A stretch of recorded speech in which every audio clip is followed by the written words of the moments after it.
सभी साथियों का नमस्कार, राधे राधे। आप सभी का स्वागत है हमारे YouTube channel psychology with Ram sir में। और मैं राम शर्मा आप सभी का हार्दिक स्वागत करता हूं हमारे YouTube चैनल पर।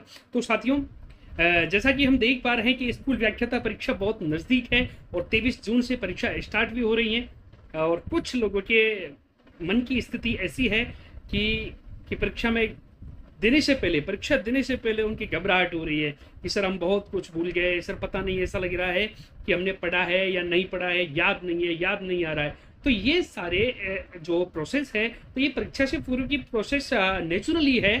ये स्वाभाविक रूप से ये प्रोसेस होती हैं और ऐसा हमें बिल्कुल भी इसको लेकर तनाव में नहीं आना है या परीक्षा को, अपनी आने वाली परीक्षा को खराब नहीं करना है। क्यों साथियों, ये प्रक्रिया अधिगम पठार के रूप में बहुत जगह देखी जाती हैं और होती भी हैं, क्योंकि जब हम एक विषय वस्तु के पूरे पाठ्यक्रम को अपन कवर कर लेते हैं और जैसे ही परीक्षा नज़दीक होती है तो मानवीय स्वभाव है और मानवीय स्वरूप के कारण हम भूल जाते हैं।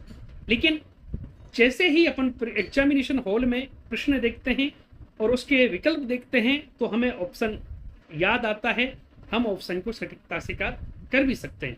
तो साथियों, इस टाइम पर हमें बड़े ही सावधानी पूर्वक व्यवहार करना है। हमें मेंटली या माइंडली डिस्टर्ब भी नहीं होना है, क्योंकि परीक्षा नज़दीक है और परीक्षा में हमें अच्छा स्कोर करना है और सिलेक्शन भी लेना है। साथियों, मैं शुरुआत से ही आपसे कह रहा था कि अगर मन में दृढ़ संकल्प लेकर अपन किसी भी कार्य की शुरुआत करते हैं या किसी भी कार्य को हम दृढ़ संकल्पित होकर उसको अपने ईमानदारी के साथ समूचे प्रयास उसमें लगाते हैं, तो साथियों सफलता एक न एक दिन आपके कदम जरूर चूमती है। तो ऐसे ही स्कूल व्याख्याता परीक्षा में भी आप बहुत अच्छा स्कोर करोगे, बहुत अच्छा आप स्कोर करके विद्यालय में जल्दी से जल्द विद्यालय में भी पहुंचोगे और विद्यार्थियों के लिए एक अलग श्रेष्ठ एक विकल्प उपलब्ध करवाकर शैक्षिक उपलब्धि को आप बढ़ाने में सहयोग भी कर पाओगे साथियों। तो साथियों, फिलहाल की स्थिति ऐसी आपके साथ ही नहीं, सारे जितने भी विद्यार्थी जो इस परीक्षा को दे रहे हैं उनमें उपाउप की स्थिति बनी होती है कि सर याद नहीं हो रहा है। अब बिल्कुल इस टाइम पर तो आपको बिल्कुल ही किताबों से दूरी बना लेनी चाहिए। बिल्कुल जो पढ़ा है उसको बस रिवीजन के तौर पर, जो भी रिवीजन आपने 5 या 7 बार तो रिवीजन कर लिया होगा साथियों आपने, तो वो सारी चीज़ें हमारे कहीं ना कहीं दिमाग में फिट हैं, हमारे दिमाग के अंदर हैं और वो उस स्थिति में जब काम आएगी तब हमारे सामने प्रश्न होगा तो साथियों सीधा उत्तर पर हम क्लिक करेंगे और सीधा उत्तर सटीकता के साथ हम OMR सीट में जब भरेंगे तो साथियों आपको एक अलग से ही मन में प्रसन्नता होगी, एक खुशी दर्ज होगी और आप मन ही मन कहेंगे कि अब तो सिलेक्शन के बहुत करीब हैं और सिलेक्शन होकर ही रहेगा। तो साथियों, इस स्थिति को, इस उपाहो की स्थिति को कि मानसिक रूप से तनाव में ना लाएं, स्वस्थ रहें, मस्त रहें और जैसे भी किसी को संगीत सुनने की इच्छा है तो संगीत सुने।